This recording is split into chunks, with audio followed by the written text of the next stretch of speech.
여러분 안녕하십니까? 뉴스데스크 강원입니다. 겨울 나들이를 나온 수달 가족이 카메라에 포착됐습니다.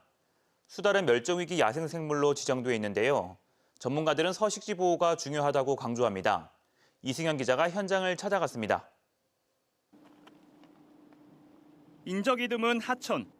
겨우내 꽁꽁 얼어있던 물길 사이로 무엇인가 고개를 내밉니다. 천연기념물 330호 수달입니다. 따뜻한 햇볕이 만들어낸 얼음구멍 안팎으로 수달 한 쌍이 분주하게 오갑니다. 수달이 지나간 눈밭에는 작지만 선명한 발자국이 남아 있습니다. 겨울이기 때문에 수달 가족도 훨씬 더 잘 보여요. 몇몇 가족들이 우리 박내리에 살고 있는데 며칠 전 이 부근에서는 나들이 나온 수달 가족이 목격되기도 했습니다. 얼음 위에 짙은 색 수달이 한 마리 보이길래 유심히 지켜보니까 한 마리가 아니라 또 다른 두 마리가 더 나타나서 서식지 파괴와 밀렵에 시달리던 수달은 지난 2017년 1급 멸종위기 야생생물로 지정됐습니다. 수달의 서식지로 알려진 물가입니다. 일반적으로 수달은 길이 10km 안팎의 강과 하천에서 서식합니다. 그런데 최근 지역을 가리지 않고 수달 목격담이 잇따르고 있습니다. 지난해 서울 한강에서는 수달 15마리가 확인되기도 했습니다. 우리 사람들에게 이제 종종 발견되는 빈도가 늘어나는 것이지 그 수달의 개체수가 이제 증가했다라고 보기는 좀 어려운 측면이 있습니다. 멸종위기에 처했던 수달이 사람들에게 자주 노출되고 있는 만큼 전문가들은 서식지 보호에 더 신경을 써야 한다고 강조하고 있습니다. MBC 뉴스 이승현입니다. 강릉의 대표 관광지인 강문 해변 인근에 호텔 공사가 시작된 이후 하천이 붉어지고 있다는 제보가 들어왔습니다. 주민들은 이 때문에 관광객들의 발길이 줄었고 이제는 어피해를 볼까 우려하고 있습니다. 시공사는 법적으로 문제가 없다는 입장입니다. 이하라 기자가 취재했습니다. 바닷물과 하천이 만나는 구간. 빨간 흙탕물이 들어와 한데 섞입니다. 흙탕물이 어디서부터 시작되는지 따라 올라가 봤습니다. 대형 호텔 공사장이 나옵니다. 굴삭기로 기초공사가 한창인 공사장 안. 한쪽에서는 흙탕물이 계곡처럼 쏟아집니다. 물이 모여든 곳에 모래와 자갈 등 부유물을 걸러내는 침사조가 보입니다. 침사조에 호스가 끼워져 있고 양수기를 통해 물이 빠져나가고 있습니다. 공사장 곳곳을 잇는 주황색 호스가 하천으로 연결되어 있는 것을 확인할 수 있습니다. 공사장 안에 있는 물이 하천으로 빠져나가고 있는 겁니다. 강물이 오염돼 흐려지는 걸 방지하기 위해 오탁 방지망이 설치돼 있지만 방지망 밖으로도 진흙이 빠져나간 걸 보면 큰 역할을 하지 못하고 있는 것으로 보입니다. 주민들은 빨갛게 물든 하천을 둘러보고 관광객들이 발길을 돌려 투명 카약 등 어촌 체험 프로그램을 하지 못하게 됐다며 분통을 터뜨립니다. 물놀이 시설이 운영을 못하고 있어요. 그래가지고 작년 우리가 8월 달에 저걸 철수를 해버렸어요. 우리가 1년에 대략 한 3천만 원 수입이 됩니다.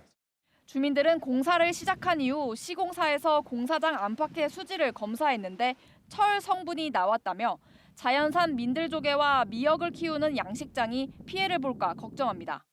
지금 건설사에서는 수질 검사를 한 결과 인체에는 무해하다고 했지만은 그 철분 성분이 해조류에는 어떤 영향을 끼칠지. 시공사는 하천으로 흘러든 물에서 철 성분이 검출된 것은 맞지만 인체에 무해한 정도라 문제가 없다고 주장합니다. 또 공사장 안과 하천에 부유물을 걸러주는 시설을 설치하는 등 수질 관리에 최선을 다하고 있다고 밝혔습니다. 보건환경연구원의 수질 검사상 이상이 없는 걸로 나왔는데 철분이 좀 많이 함유된 걸로 파악이 돼서 미관상 문제 부분이 되는 부분에 대해서는 원만하게 처리할 수 있도록 노력을 하겠습니다. 강릉시청은 환경관련법상 문제되는 철 성분의 기준치가 없어 시공사가 주장하는 무해 정도를 행정에서 따져 제재할 수 없는 게 현실이라고 설명합니다. 철의 성분에 대해서라든지 그 피해는 어장 피해라든지 이런 건 정확한 용역에 의해서 나와야죠. 침사조를 통해서 나가는 그 물이라든지 그게 그 흙탕물이 심하다든지 그러면은 저희들이 단속을 하고 침사조 관리 철저히 하는 거.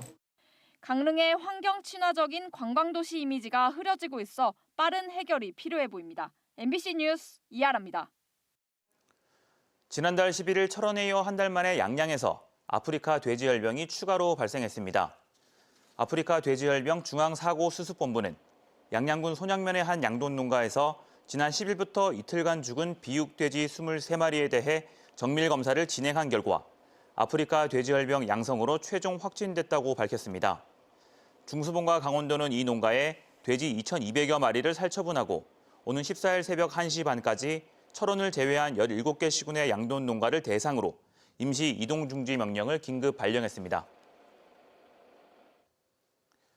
일주일간 도내 코로나19 평균 확진자 수가 지난주보다 45명 줄어든 가운데 오늘은 오후 6시 기준 169명의 확진자가 발생했습니다. 시군별로는 원주 47명, 춘천 30명, 강릉 16명, 속초 11명, 홍천 12명 등이 확진됐고 누적 확진자는 89만 3,800여 명을 기록했습니다. 확진자가 줄면서 지난주 29.4%였던 병상 가동률은 21.8%로 감소했습니다. 강원도는 온전한 일상 회복을 목표로 코로나19 일반 의료체계 단계적 전환에 따른 방역 의료 대응 방안을 추진합니다. 강원도는 코로나19 신규 확진자 수가 7주 연속 감소하고 위중증 환자 수도 4주 연속 줄고 있어 위험도가 낮은 수준이라고 밝혔습니다. 이에 따라 호흡기 증상 환자의 진료, 검사, 치료제 처방까지 모두 가능한 원스톱 진료 기관을 249곳으로 확대하고 코로나19 중증 환자 격리 병상을 119개 확보했습니다. 6년 동안 레미콘 판매 물량을 동일하게 배분하기로 담합한 강릉 지역 레미콘 제조업체 17곳에 과징금이 부과됐습니다. 공정거래위원회는 쌍용, 동양, 금강 레미콘 등 강릉 지역 레미콘 사업자 17곳에 시정 명령을 내리고 과징금 12억 8,200만 원을 부과하기로 했습니다.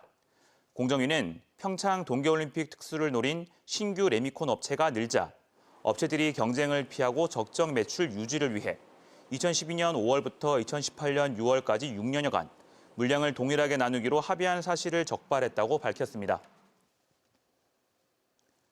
연세대학교 미래 캠퍼스와 영국 케임브리지 대학교 밀러 의학연구소가 빅데이터 기반 바이오 헬스 분야에 고급 인력 양성에 협력하기로 했습니다. 두 기관은 업무 협약을 맺고 원주 지역의 보건 의료 빅데이터를 기반으로 한 바이오 헬스 클러스터 구축을 목표로 바이오 헬스 기업 컨소시엄을 구성해 산학연 생태계를 조성하기로 했습니다. 밀러 의학연구소는 유럽 최대 바이오 신약 연구소로 AI 기술을 기반으로 신약물질 선별 기술을 보유하고 있는 것으로 알려졌습니다.